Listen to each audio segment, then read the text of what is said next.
বিসমিল্লাহির রহমানির রহিম।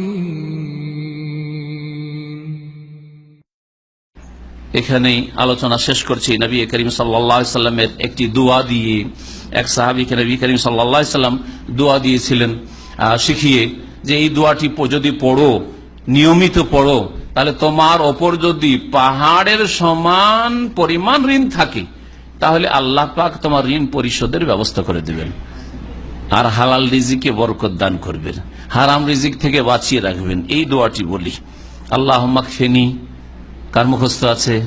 বেহালালিকা আন হারামিকা ওয়াগনিনি বিফদলিকা আম্মান সিওয়াক।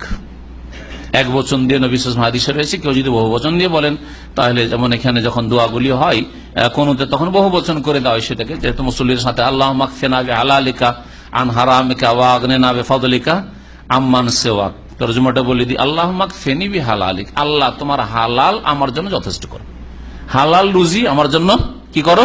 যথেষ্ট করো, যথেষ্ট দান করো। আন হারামেকা, এবং হারাম থেকে বাঁচিয়ে রাখো, হালাল দিয়ে যথেষ্ট করে দাও, আর হারাম রুজি থেকে বাঁচিয়ে রাখো। ওয়া আগনিনি বিফাদলিকা, আর তোমার অনুগ্রহে আমাকে অভাব মুক্ত করে দাও, সচ্ছল করে দাও। আম্মান সেওয়াকা, অমুখাপেক্ষী করে দাও। আম্মান সেওয়াকা, তোমার ছাড়া অন্য কারো দ্বারস্থ হওয়া থেকে, যেন অন্য কারো দ্বারস্থ না হইতে হয়। আল্লাহুম্মা কফিনা বিহালালিকা আন হারামিকা ওয়া আগনিনা বিফাদলিকা আম্মান সিওয়াক। আল্লাহ রাব্বুল আলামিন যেন আমাদের রিজিকে বরকত দান করেন, হালাল রিজিক দান করেন, হালাল রিজিকে বরকত দান করেন, হারাম থেকে বেঁচে থাকার তৌফিক দান করেন, হারাম উৎস থেকে, হারাম উপায় থেকে, উপার্জন থেকে আল্লাহ পাক যেন বেঁচে থাকার তৌফিক দান করেন।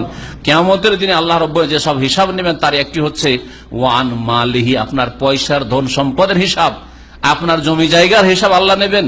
মিন আইনা ইকতাসাবাহু ওয়া ফিমা আনফাকাহু, কোথা থেকে উপার্জিত হয়েছিল আপনার ধন সম্পদ, টাকা কড়ি আর জমি জায়গা বাড়ি গাড়ি, আর অফিমা আনফাকা, কোথায় খরচ করেছিলেন।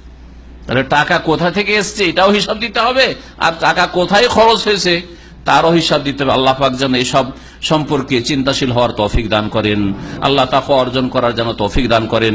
আল্লাহ আমাদের সকলকে হেদায়েতের উপর যেন কায়েম রাখেন, গুমরাহি থেকে বেঁচে থাকার তৌফিক দান করেন, জুলম অত্যাচার থেকে বেঁচে থাকার আল্লাহ পাক যেন তৌফিক দান করেন। আমাদের ঈমানে আল্লাহ পাক রব্বুল আলামিন যেন স্পিড দান করেন। আল্লাহ রব্বুল আলামিন আমাদেরকে যেন সিরাতে মুস্তাকিমের উপর কায়েম রাখেন। আল্লাহ পাক আমাদের জান্নাতুল ফিরদৌস যেন দান করেন। আল্লাহ রব্বুল আলামিন 5 ওয়াক্ত সালাত কায়েম করার জন্য তৌফিক দান করেন। আল্লাহ পাক রব্বুল আলামিন যেন আমাদের রিজিকে বরকত দান করেন, শরীর স্বাস্থ্যে আল্লাহ পাক বরকত দান করেন, ছেলে মেয়েতে আল্লাহ পাক যেন বরকত দান করেন। আল্লাহ পাক আমাদের নিয়ামতকে যেন স্থায়িত্ব দান করেন। সুবহান রাব্বিকা রাব্বিল ইজ্জাতি আম্মা ইয়াসিফুন ওয়া সালামুন আলাল মুরসালিন ওয়ালহামদুলিল্লাহি রাব্বিল আলামিন।